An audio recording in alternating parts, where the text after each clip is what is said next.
And we're back with the chairman of the Senate Armed Services Committee, Senator John McCain. Senator, welcome. Your reaction to the Secretary of State. The U.S. wants to sit down at the table with North Korea, but North Korea doesn't stop testing. Well, you know, this is one of the longest-standing crises that we have faced. 3 previous administrations have tried to make deals with North Korea in order to stop this steady progress they've been making towards the acquisition of nuclear weapons and the means to deliver them.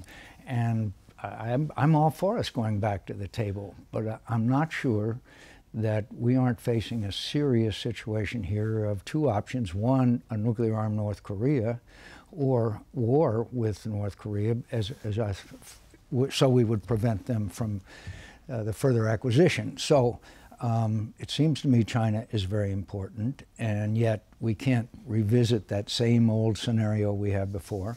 So we're going to have to do a number of things, including incredible emphasis on missile defense in South Korea and our own missile defense system, since there is the scenario, and you never know exactly where it is, where they could strike the United States of America and Alaska.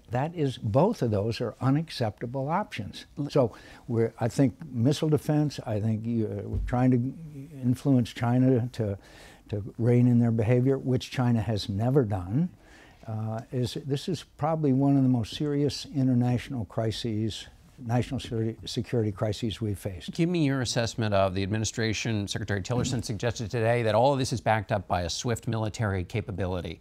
Everybody's talked about how tough those options are, but give me your sense of how soon that capability could be put into operation. I mean, other analysts have said it would take a long time for the U.S. to actually move militarily. What's your sense of the timeline?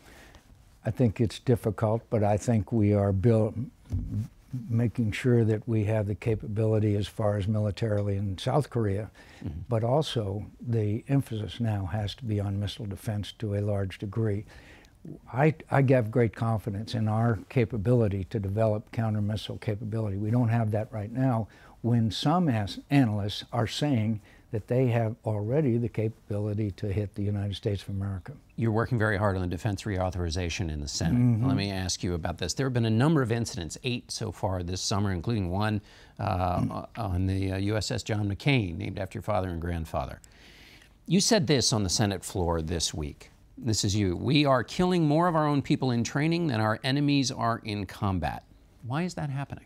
It's because of a thing called sequestration and our failure over the last 8 years to make sure our military is prepared, equipped, trained.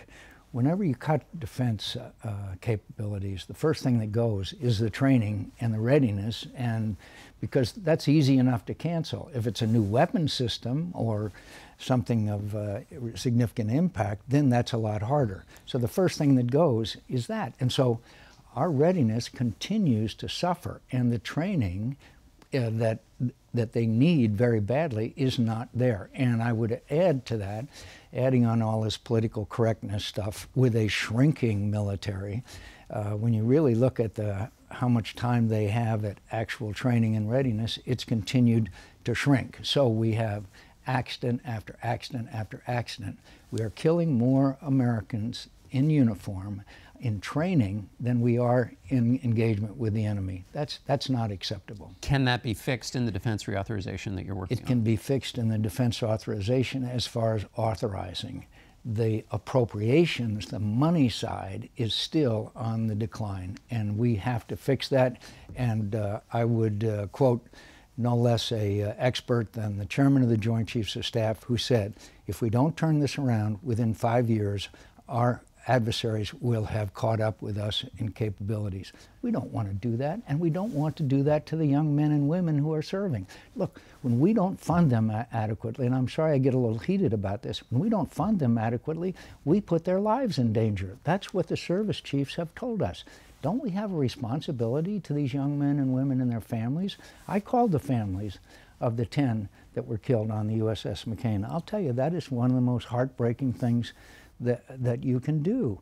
And so if we're going to ask young men and women to voluntarily serve in the military, we'd better, our part of the bargain is to provide them as much as we can and as much as they need in order to operate in the most safe manner. You supported on Friday a bill that would prevent President Trump from implementing a ban on transgender. Give me your opinion on that. First of all, I think that transgender people are in the military, and to somehow tell them, along with the Dreamers, that they have to leave the military, which is short of qualified personnel. I believe that I know that a study is going on right now, conducted by General Mattis, as to the whole issue. Why don't we wait until that is completed? And finally, what do we tell those young men and women who are transgender that are serving, that they're out? Same thing with the Dreamers. There's 900 Dreamers in Iraq and Afghanistan right now. What if we tell them, what are we going to do? To go to them and say, hey, pack up, you have to go back to El Salvador? That's just not fair. Quickly, two other issues. One, the president's working on bipartisan approach. What do you make of that? I am interested in that. Of course, this president is always full of surprises. But the problem is, John, it shouldn't be bipartisan. It should be both Republican, Democrat, and the president. So yes, he surprised the Republicans with the deal that he made with Chuck and Nancy. With Chuck and Nancy. What should take place is the three of them, both leaders, Republican and Democrat, and the president, sit down and say, okay, we got a problem here. We need to fix it. And that means that we can come up with all three of us in one solid proposal. Why did Obamacare fail? Obamacare was rammed through with Democrats' votes only. Are we going to ram through our proposal with Democrats and the president? That's not the way to do it. We've got to go back. If I could just say again, the way to do this is have a bill, put it through the committee. We have Patty Murray and Lamar Alexander doing fine. Bring it to the floor. Have debate. Have amendments. We passed our bill 27-0 through the Armed Services Committee. I'm sorry. Thank you, Senator. We've run out of time. I had more to say. We'll get you back then. We'll be back in a moment with Ken Burns and Lynn Novick, co-directors of the new PBS film, The Vietnam War. Stay with us. And don't